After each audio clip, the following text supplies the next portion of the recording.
नमस्कार दोस्तों, cockroach digital academy में आपका स्वागत है। कॉकरोच डिजिटल एकेडमी के सीडीए के प्लेटफॉर्म पर मैं आपको राजस्थान सरकार की कंप्यूटर अनुदेशक भर्ती के बारे में पूरा बताऊंगा। पूरा का पूरा इसका इंट्रोडक्शन बताऊंगा। इसमें कितनी पोस्ट आ रही है, इसकी लास्ट डेट कब है, कौन कौन सा इसका सिलेबस है, कितने पेपर होंगे, नेगेटिव मार्किंग, क्वालिफाइंग मार्क पूरा पढ़ाऊंगा। तो शुरू करते हैं हम। जो राजस्थान सरकार के अधीनस्थ बोर्ड कंडक्ट करवा रहा है ये एग्जाम, ये एक बम्पर भर्ती है। इसे काफी टाइम से इसका वेट कर रहे थे सभी दोस्त। तो 3951 पोस्टों पर यह भर्ती हो रही है। इसमें दो विभाग साथ में मिलकर ये करवा रहे हैं। इसमें एक तो माध्यमिक शिक्षा बोर्ड और संस्कृत विभाग। इसमें कुल 3951 पोस्ट है। 322 तो वरिष्ठ कंप्यूटर अनुदेशक के लिए और 3629 पोस्ट है वो बेसिक कंप्यूटर इंस्ट्रक्टर के लिए। माध्यमिक शिक्षा विभाग में इसकी 3715 पोस्ट है और संस्कृत शिक्षा विभाग में 236 पोस्ट है। इसकी महत्वपूर्ण डेट के बारे में हम ध्यान करेंगे तो 25 मई 2026 से इसकी आवेदन प्रक्रिया शुरू हो गई थी और इसकी लास्ट 23 जून 2026 को इसकी लास्ट डेट है। जिस भी भाई ने या बहन ने फॉर्म फिल कर लिया वो तो ठीक है, जिसने नहीं किया वो 1-2 दिन में इसको फॉर्म फिल कर ले, क्योंकि हम वेट करते हैं लास्ट डेट तक। लास्ट डेट के में इसमें कई तकनीकी दिक्कत आ सकती है, जैसे कि सर्वर में कोई प्रॉब्लम है या नेट का प्रॉब्लम है। 22 अगस्त को वरिष्ठ की परीक्षा होगी और 23 अगस्त को बेसिक कंप्यूटर अनुदेशक की परीक्षा होगी। इसमें मापदंड क्या क्या, कौन किस पोस्ट के लिए एलिजिबल है। इसके लिए बीसीए के लिए 1 वर्षीय पीजीडीसी या ए लेवल का सर्टिफिकेट ग्रेजुएशन के साथ में होना जरूरी है, या बंदे ने बीसीए कर रखा हो, या बीएससी कंप्यूटर साइंस और या इंफॉर्मेशन टेक्नोलॉजी में बीएससी की रखी हो, या बीई और बीटेक वाले हो। बीटेक में कौन कौन सी ब्रांच है, सीएस है, आईटी है, ईसीई है, डबलई है, ट्रिपल ई है, ईआईसी है, टीआई है। ब्रांच वाले इसमें फॉर्म फिल कर सकते हैं। इसमें एक चीज है कि इलेक्ट्रिकल इंजीनियरिंग जिसने कर रखी है ना, वो भी इसमें फॉर्म फिल कर सकते हैं, क्योंकि इलेक्ट्रिकल वालों ने 1 से 8 सेमेस्टर तक कंप्यूटर को साथ में पढ़ना है। वहीं जिसने मास्टर डिग्री कर रखी है कंप्यूटर में, उसने वो वरिष्ठ के लिए एलिजिबल है, जैसे कि MCA, MSc, ME, MTech, B level या सी लेवल का सर्टिफिकेट हो जिसके पास। कई बंदों की दिक्कत आ रही है कि सर हम अपीयरिंग वाले भर सकते हैं, नहीं भर सकते, वो भी अपीयरिंग भर सकते हैं। अंतिम वर्ष का छात्र जो फाइनल ईयर का स्टूडेंट है वो फॉर्म फिल कर सकता है। इसमें एक ही चीज है कि जिस दिन आपका एग्जाम हो उस दिन आपके पास में इसका प्रमाण पत्र होना चाहिए। ठीक है। परीक्षा का पेपर की रणनीति 2 पेपर होंगे इसमें। एक पेपर होगा Rajasthan GK plus reasoning math और सेकंड पेपर होगा पूरा आपका कंप्यूटर का। दोनों पेपर आपको पास करने होंगे अनिवार्य रूप में। 2 पेपर होंगे, 200 नंबर का होगा, पूरी एमसीक्यू की बेस्ड पे होगी। नेगेटिव मार्किंग 1/3 है। पेपर फर्स्ट में मेंटल एबिलिटी, जनरल नॉलेज और एप्टीट्यूड आएगा। इसमें 100 क्वेश्चन आएंगे, 100 ही अंक के होंगे, 2 घंटा होगा, जिसमें बेसिक राजस्थान की कला, संस्कृति, इतिहास, भूगोल, सामान्य विज्ञान, current affair, logical reasoning, mental ability, कक्षा 10वीं तक का गणित होगा। जो इसका मेन टॉपिक 50 क्वेश्चन सीधा का सीधा आपकी रीजनिंग से आएगा, जिसमें 50 क्वेश्चन में 45 तो रीजनिंग है, 4-5 क्वेश्चन मैथ का आएंगे। मैथ बहुत लो लेवल की मैथ आएगी इसमें। और सेकंड पेपर में 100 क्वेश्चन, 100 नंबर, 2 घंटे का होगा, जिसका पेडागोजी, कंप्यूटर का फंडामेंटल, प्रोग्रामिंग आएगी, डेटा स्ट्रक्चर आएगा, डीबीएमएस आएगा, कंप्यूटर नेटवर्क ऑपरेटिंग सिस्टम और सॉफ्टवेयर इंजीनियरिंग से आएंगे। सबसे बड़ी बात है कि मिनिमम क्वालिफाइंग मार्क्स होने, आपको क्वालिफाई करने जरूरी है। ओबीसी और जनरल वालों का 40% न्यूनतम अंक की कैटेगरी रखी है, वो आपके आने जरूरी है।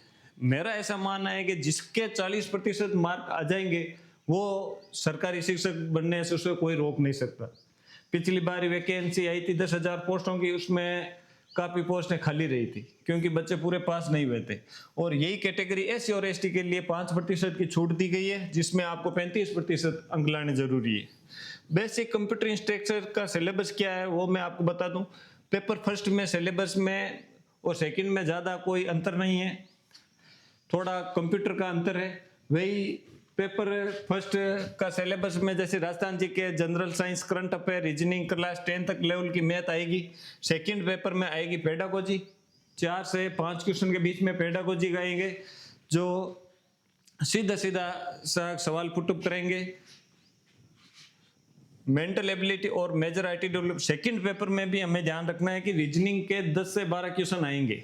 तो पहले पेपर में हमारे रीजनिंग के क्वेश्चन हो गए थे 50 प्लस ये 10 से 12, लगभग 60 से 65 क्वेश्चन दोनों पेपरों को मिला के रीजनिंग का आएंगे। रीजनिंग आपकी पूरी एकदम कंप्लीट होनी जरूरी।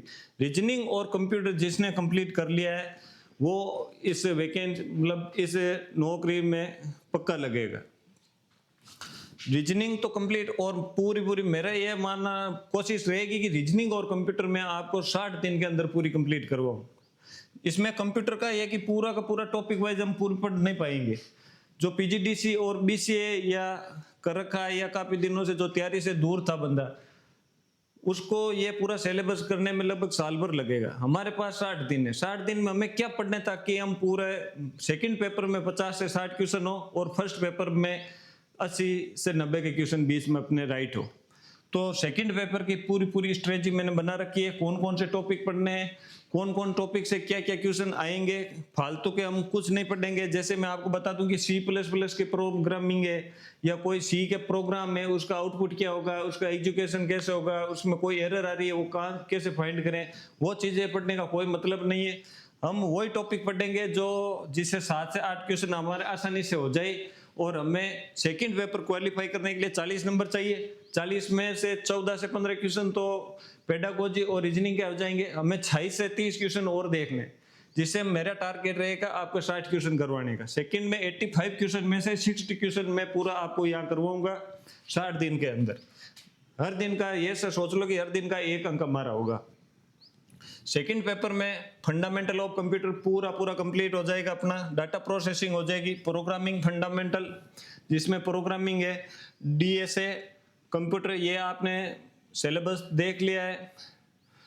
अब मैं आपको बताऊंगा 2022 के जो पेपर आया था ना, उसमें सब्जेक्ट और टॉपिक वाइज में कौन कौन से टॉपिक से कौन से सब्जेक्ट से कौन कौन से क्वेश्चन आए थे या कितने नंबरों का आया था, उसका मैंने एनालिसिस करके मैं आपको बताया है कि फर्स्ट पेपर में 50 क्वेश्चन मैथ और रीजनिंग के आए थे, जिसमें मैथ के 4 से 5 क्वेश्चन थे, बहुत इजी रीजनिंग थी। तो रीजनिंग अपनी कंप्लीट होनी चाहिए। राजस्थान का भूगोल और अर्थव्यवस्था से कौन से 10 से 13 क्वेश्चन आए थे। मृदा है, कृषि है, खनिज संसाधन है, जल सिंचाई, जलवायु, जनगणना। अधीनस्थ बोर्ड अपना एग्जाम कंडक्ट करवा रहा है, तो अधीनस्थ बोर्ड का हम इतिहास देखें तो ये रिपीटेड क्वेश्चन बहुत ज्यादा देते हैं। इतनी टॉपिक रिपीटेड टॉपिक में से आपकी क्वेश्चन आएंगे। आपको ये जो टॉपिक मैं बता रहा हूँ ये कंप्लीट होने जरूरी है। करंट के 10 से 15 वीडियो देखने, डेली करंट पढ़ने की कोई मतलब नहीं। पिछले 6 महीने का अपने करंट कंप्लीट करना है। करंट में खेल है, योजना है, संस्थान है। राजस्थान कला और संस्कृति में 8 से 10 क्वेश्चन आए थे। हस्तशिल्प, चित्रकला, प्रथाएं, आभूषण, वैज्ञानिक विभाजन। अब राजस्थान के इतिहास जो पिछले साल मेरे क्वेश्चन आए थे ना, वो मैं आपको बताऊं कि राजवंश और नाइक, मारवाड़ का भुल्ला बिसरा राजा कौन था, मेवाड़ मारवाड़ का सिसोदिया राठौड़ गठबंधन से सवाल आया था।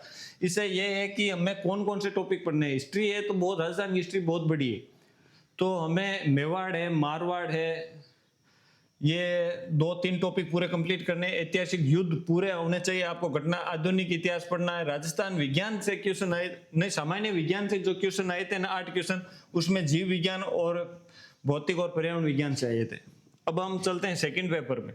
सेकंड पेपर में core programming of C++, Java, Python से 19 क्वेश्चन आए थे पिछली बार। मेरा मानना है कि ये टॉपिक थोड़ा हार्ड पड़ेगा पीजीडीसीए वालों के लिए, तो इसमें जो इम्पोर्टेंट है टॉपिक है, इन टॉपिक में से ही वही टॉपिक हम पढ़ेंगे, फालतू की कोई चीज नहीं पढ़ेंगे। ठीक है, Java, OOPS, Python, trading, computer network, ये टॉपिक आपका पूरा कंप्लीट हो। एक तो फंडामेंटल ऑफ कंप्यूटर, एक MS ऑफिस, एक इंटरनेट, डीएसए, ये 5-6 टॉपिक है जो पूरे कंप्लीट होंगे तो हमारे 60 से 70 क्वेश्चन कंप्लीट हो जाएंगे। ठीक है, DBMS और नो एसक्यूएल से 14 क्वेश्चन है, ये हम टॉपिक पूरा पढ़ेंगे। DSA से 12 क्वेश्चन, ये DSA टॉपिक है, बहुत इजी टॉपिक है। जिसको रीजनिंग आती है ना या थोड़ी बहुत मैथ आती है ना, वो DSA का पूरा टॉपिक करेंगे। ये 10 से 12 क्वेश्चन आपको डायरेक्ट मिलेंगे। 26 क्वेश्चन, 16 क्वेश्चन वो हो गए, 16 और ये 22, 28 क्वेश्चन आप 40 के पास पहुंच गए। ठीक है, शिक्षा शास्त्र, MS ऑफिस नो क्वेश्चन आए थे, ये थ्योरेटिकल पार्ट है, डायरेक्ट आपको पढ़ाऊंगा सीधा ही, पर घर पर पढ़ने की जरूरत ही नहीं है, जो यहाँ वीडियो देखेगा उसको अंगुलियों पर याद रहेगा, ठीक है। Operating system, digital logic, system analysis and design, shade and web development, एक web technology, HTML, CS script, client validation के उपयोग, इनसे आएंगे। अब मैं आपको CDA के प्लेटफॉर्म में 60 दिन में आपको क्या मिलेगा उस चीज के बारे में बताऊं कि CDA के प्लेटफॉर्म में मैं 60 दिन में कंप्यूटर में कौन कौन से टॉपिक आपको कंप्लीट करवाऊंगा, ठीक है। CDA में एक फंडामेंटल ऑफ कंप्यूटर पूरा का पूरा कंप्लीट होगा, इससे 10 से 15 क्वेश्चन आएंगे, जिसमें ओवरव्यू ऑफ कंप्यूटर सिस्टम का जाएगा, इनपुट आउटपुट डिवाइस है, पिछली बार आउटपुट का आया था, इनपुट का आया था, सीधे सीधे सवाल पुटअप हो गए, इजी आएगा पढ़ने में। Pointing device, scanner, data representation, number system, अब की बार मेरे को लग रहा है नंबर सिस्टम से 1 से 2 क्वेश्चन फाइनल हो सकते हैं। Concept of file and their types, file, data processing, MS office, programming fundamental, data structure and DSA, communication and network, network security, DBMS और internet of things and application. जो हमारा last का topic है ना, internet of things, internet protocol, search engine, online offline messaging, web browser, web publishing, basic HTML XML और script, website maintenance, multimedia and e-commerce. जो last का topic है, इसमें जितने भी टॉपिक है उस हर टॉपिक से एक एक दो क्वेश्चन आपको मिलेंगे एग्जाम में। मैं कोशिश करूंगा कि 1-2 दिन में हमारी रीजनिंग की भी क्लास मैं आपके साथ शुरू करूंगा। कैसा लगा आपको? Thank you.